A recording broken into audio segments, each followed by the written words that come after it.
மாண்புமிகு பேரவைத் தலைவர்களே வணக்கம். ஒசூரிலே 2000 ஏக்கரிலே பன்னாட்டு விமான நிலையம் அமைக்கப்படும் என்று மாண்புமிகு முதலமைச்சர் அவர்கள் அறிவித்திருப்பதை மனதார வரவேற்கிறோம். எங்கள் பாட்டாளி மக்கள் சார்பிலே வரவேற்கிறோம். அதே நேரத்தில் அந்த விமான நிலையத்தை பொறுத்தவரையிலே ஒசூருக்கும் கிருஷ்ணகிரிக்கும் மைய பகுதியிலே அந்த விமான நிலையத்தை அமைத்தால் தமிழகத்தில் இருக்கிற அதை சுற்றி இருக்கிற வேலூர், திருவண்ணாமலை, சேலம் போன்ற மாவட்டங்களுக்கு ஒரு பயனுள்ளதாக இருக்கும். அந்த மாதிரியான இடத்துல அந்த விமான நிலையத்தை அமைக்க வேண்டும் என்று அன்போடு கேட்டுக்கொள்கிறோம்.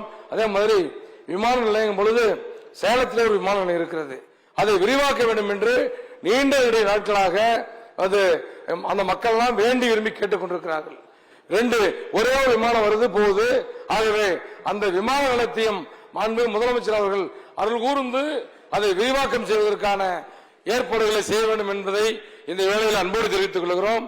அதே நேரத்தில் சென்னையிலே நூலகம், கோயம்புத்தூரிலே நூலகம், திருச்சியிலே நூலகம், அற்புதமான அறிவிப்பு. அதே மாதிரி இன்றைக்கு கோயம்புத்தூரிலே நூலகம், மிக அறிவுசார் மையம். பாட்டாளி மக்கள் கட்சி மனதார வரவேற்கிறோம், பாராட்டுகிறோம். இந்த நிலையிலே இன்னும் ஒன்றை சொல்லுகிறோம். கலைஞர் அவர்கள் வாழ்ந்து மறைந்த இடம், கலைஞர் அவர்கள் சுற்றாத இடமில்லை, செல்லாத தெருக்கள் இல்லை, சாப்பிடாத உணவு விடுதி இல்லை எங்கள் சேலத்திலே. அப்படி சேலம் மாவட்டம் என்பது கலைஞருக்கு ரொம்ப பிடித்தமான மாவட்டம். ஆகவே அருள் கூர்ந்து இந்த 110 அறிவிப்போடு சேலத்திலும் ஒரு அறிவுசார் மையத்தை மாண்புமிகு முதலமைச்சர் அவர்கள் தர வேண்டும்.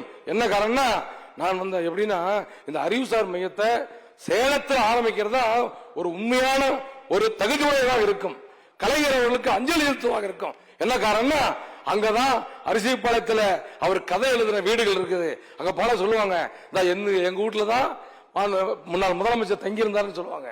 ஏற்காடுக்கு போனா அங்க ஒரு பெண்ட் இருக்குது, அந்த பெண்ட்ல தான் சொல்லுவாங்க கலைஞர் அவர்கள் கடைசியாக வரும்பொழுது கூட அந்த பெண்ட்ல தான் உட்கார்ந்து அந்த சேலத்தை ரசித்தார் என்று சொல்லுவார்கள்.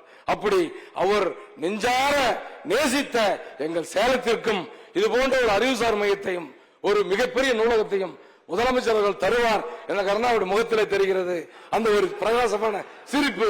ஆகவே இந்த அறிவிப்போடு முதலமைச்சர் அவர்கள் சேலத்தையும் கண்கொண்டு பார்க்க வேண்டும் என்று அன்போடு கேட்டு 2 அறிவிப்புகளையும் பாட்டாளி மக்களுக்கு சார்பாக பாராட்டி விடைபெறுகிறேன். நன்றி, வணக்கம். மாண்புமிகு உறுப்பினர், மாண்புமிகு முதலமைச்சர் அவர்கள்.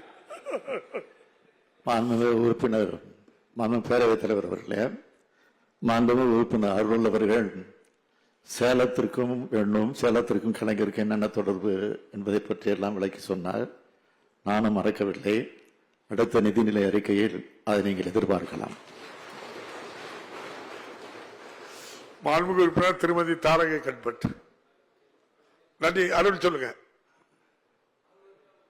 மாண்புமிகு பேரவைத் தலைவர்களே, இந்த நம்முடைய மாண்புமிகு முதலமைச்சர் அவர்கள் அவர்களுக்கு ஒரு வேண்டுகோள் விடுத்தோம்.